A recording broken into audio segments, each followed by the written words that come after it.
Vous, chrétiens de l'armée du salut, vous avez beaucoup à nous apporter. Beaucoup, beaucoup, vraiment beaucoup à nous apporter, surtout dans l'état de détresse dans lequel est actuellement l'homme congolais, euh, au nord, au centre, au sud, à l'est, à l'ouest.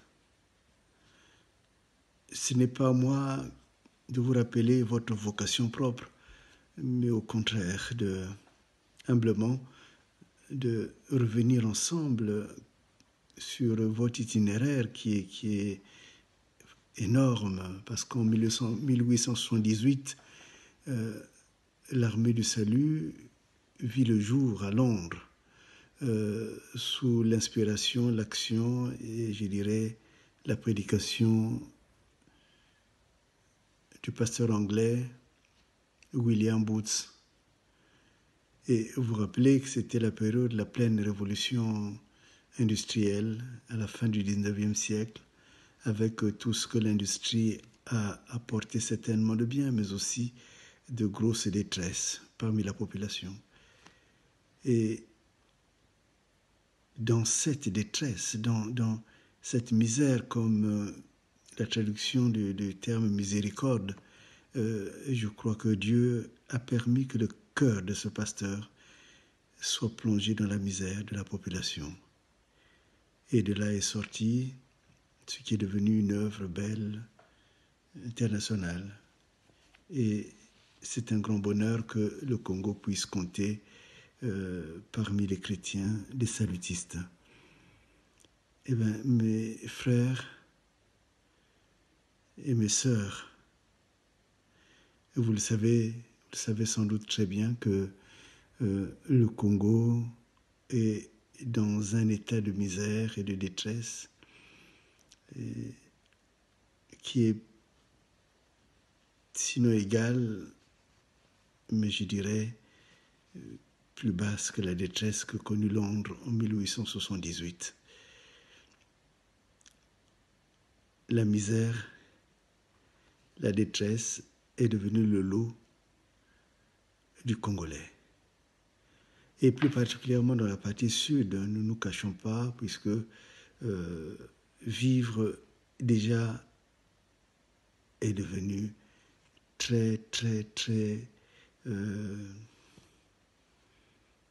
je dirais, aléatoire.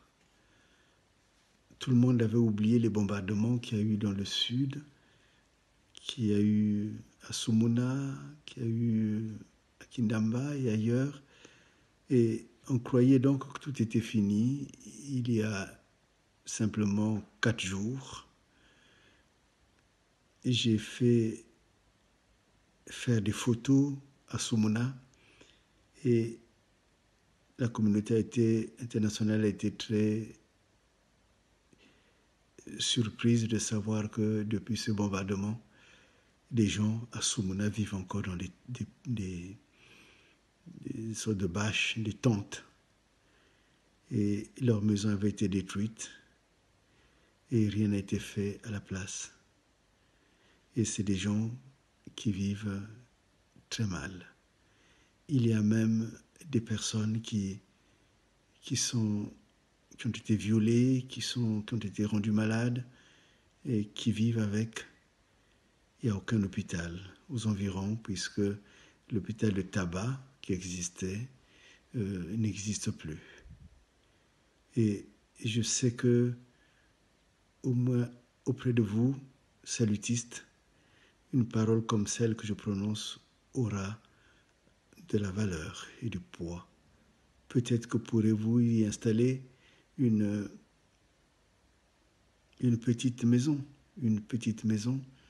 qui peut, comme, je ne sais pas si cela existe encore, je crois qu'il y avait un hôpital salutiste qu'on appelait ainsi c'est après Mukuzigwaka, vers le château d'eau. Et peut-être pourriez-vous de temps en temps y passer. Peut-être pourriez-vous de temps en temps visiter ces personnes-là. Peut-être pourriez-vous de temps en temps vous rendre compte de la souffrance humaine que vivent ces personnes. J'ai l'impression vraiment que plus que dans des pays où vous êtes installés,